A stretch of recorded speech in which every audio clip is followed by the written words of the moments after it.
Olá amigos, sejam todos bem-vindos ao canal Falando de Guerra. A Alemanha muda de ideia e vai sim enviar tanques de guerra Leopard 2 para a Ucrânia, enquanto os Estados Unidos vão enviar os tanques Abrams. Nós noticiamos aqui no canal poucos dias atrás que a Alemanha não iria enviar os tanques de guerra Leopard 2 para a Ucrânia. Pois é, na geopolítica as coisas mudam rápido demais e agora não só os alemães vão enviar tanques para a Ucrânia, mas também os Estados Unidos irão fazer o mesmo enviando tanques Abrams. Inscreva-se no nosso canal e ative o sino das notificações. Contribua com o nosso trabalho enviando Pix de qualquer valor para que possamos postar vídeos diariamente. O fornecimento de tanques para a Ucrânia de membros da OTAN é a principal notícia desta semana. Kiev tem pedido essas armas de seus patrocinadores ocidentais desde o início da ofensiva russa, e parece que agora, 11 meses após o início da luta, essas demandas estão sendo atendidas. Os Estados Unidos anunciaram que enviarão 31 tanques de guerra Abrams. Em um discurso agendado às pressas na quarta-feira, o presidente Joe Biden observou que eles são complicados de operar e manter, então os Estados Unidos fornecerão a Kiev peças e equipamentos necessários para sustentar efetivamente esses tanques no campo de batalha. Também foi confirmado, no mesmo dia, que o governo alemão enviará tanques Leopard 2 a 6 de seu próprio estoque e permitirá que outras nações, como a Polônia, transfiram máquinas de fabricação alemã para a Ucrânia. Em 14 de janeiro, Londres anunciou planos de enviar seus Challengers 2 para Kiev, enquanto agora parece inevitável que Paris forneça veículos AMX-56 Leclerc. Especialistas e jornalistas russos travaram um debate acalorado sobre as diferenças entre esses tanques de batalha ocidentais e os T-90 russos, comparando sua blindagem, canhões, precisão, sistemas de proteção ativa e passiva, manobrabilidade, sistemas de controle de fogo, munição, e muitos outros atributos. No final das contas, porém, essas discussões carecem de qualquer valor prático.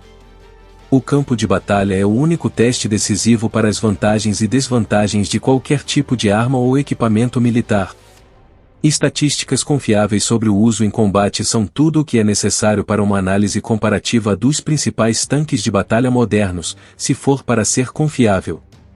Outra coisa a lembrar é que todos os tanques são vulneráveis aos sistemas antitanques modernos, então a questão é, quantos tanques da OTAN irão para a Ucrânia?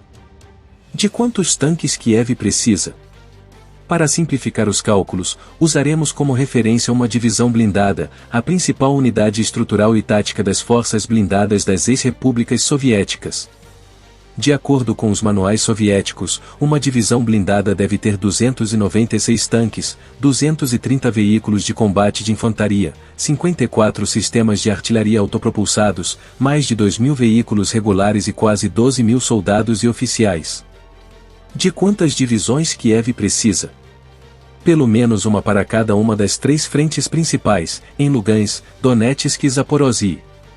A linha de contato na zona de operação militar especial neste momento é de 815 km, fazendo 3 divisões uma quantidade muito modesta para fazer diferença, mas vamos desconsiderar isso por enquanto. 3 divisões blindadas combinadas teriam um total de cerca de 900 tanques. Além disso, outra divisão blindada pode ser necessária na frente bielorrussa, que pode sofrer combates muito pesados. No caso de uma escalada lá, uma divisão blindada ou uma unidade similar na reserva é obrigatória, o que aumenta o número de tanques necessários de 300 para 1.200. Finalmente, nenhum comandante em chefe pode prescindir de sua própria reserva, a chamada reserva do Alto Comando Supremo. Sem pelo menos uma divisão blindada, esta reserva não pode realmente contar como tal, o que significa outros 300 tanques para um total necessário de 1.500. Outra coisa a considerar são as prováveis perdas ucranianas durante as operações ofensivas. As perdas médias diárias de uma unidade blindada neste caso são de 10 a 15%.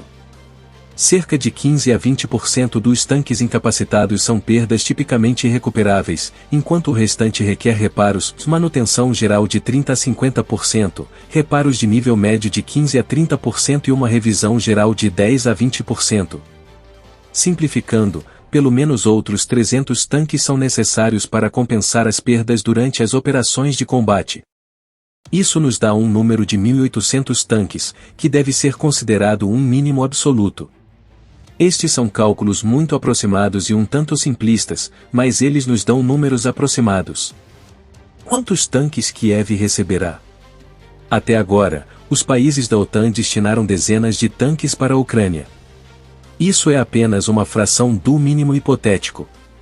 A Grã-Bretanha e a Polônia prometeram oficialmente até 14 tanques. A Alemanha fornecerá uma quantidade semelhante, enquanto os Estados Unidos preparam o fornecimento de 31 armas pesadas Abrams. Em uma recente reunião do Grupo de Contato de Defesa liderado pelos Estados Unidos na base aérea de Ramstein, na Alemanha, autoridades de 12 países discutiram o envio de um total de cerca de 100 tanques para Kiev, se Berlim desse luz verde, o que, de acordo com o relatório da ABC, ele fez. A Rheinmetall também poderia fornecer um total de 139 tanques para a Ucrânia, incluindo 88 Leopard 1S e 51 Leopard 2A4S, mas o fabricante alemão admite que apenas 29 deles poderiam ser enviados antes do verão de 2023. Que impacto terão os tanques da OTAN? Todos esses tanques entrarão em combate em breve? Vejamos o exemplo do M1 Abrams, visto como um dos símbolos do poderio militar dos Estados Unidos. Um pequeno número desses tanques tripulados por tripulações mal treinadas e sem manutenção em grande escala e suporte de infraestrutura de abastecimento provavelmente produziriam resultados negativos. Eles falharão em mudar a sorte da Ucrânia no campo de batalha, enquanto as imagens de tanques americanos em chamas provavelmente prejudicarão a opinião pública dos Estados Unidos.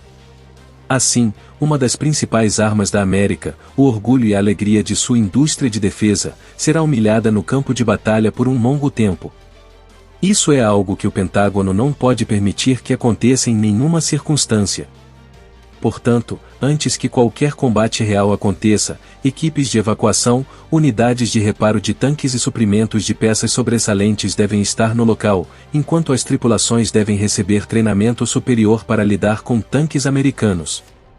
Por último, mas não menos importante, a primeira implantação dos principais tanques de batalha dos Estados Unidos na Ucrânia deve ser acompanhada por um sucesso significativo do exército ucraniano, pelo menos no nível tático, o que exigiria nada menos que 200, 300, talvez até 400, 500 tanques.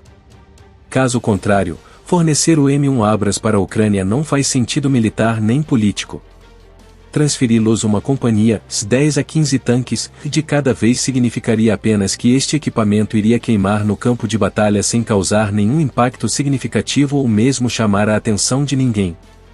Até agora, de acordo com dados conhecidos, a Rússia não teve nenhum problema significativo em lidar com o equipamento inimigo. Isso é algo em que tanto o Ministério da Defesa russo quanto a maioria dos analistas ocidentais parecem concordar. Não há espaço para complacência. É muito provável que as primeiras companhias de tanques da OTAN sejam usadas como unidades de treinamento para tripulações ucranianas, enquanto a Polônia fornecerá inicialmente capacidade de manutenção e reparo para atender tanques alemães ou americanos. Não se deve pensar, no entanto, que o treinamento se estenderá por muito tempo.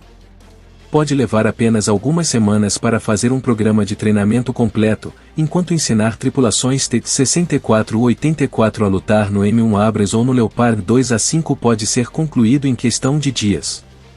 O que importa nos relatórios sobre o fornecimento de tanques para a Ucrânia não são os tanques em si, mas a quebra de um tabu que, até recentemente, impedia a transferência de veículos blindados pesados de fabricação ocidental para a Ucrânia. Uma vez que esse tabu seja quebrado, há todos os motivos para supor que, mais cedo ou mais tarde, Kiev receberá não apenas os 1.800 tanques de batalha ocidentais de que tanto precisa, mas muito mais do que isso. Nesse momento e talvez até antes, a Ucrânia será capaz de criar uma força de ataque na frente de Zaporozhye, por exemplo.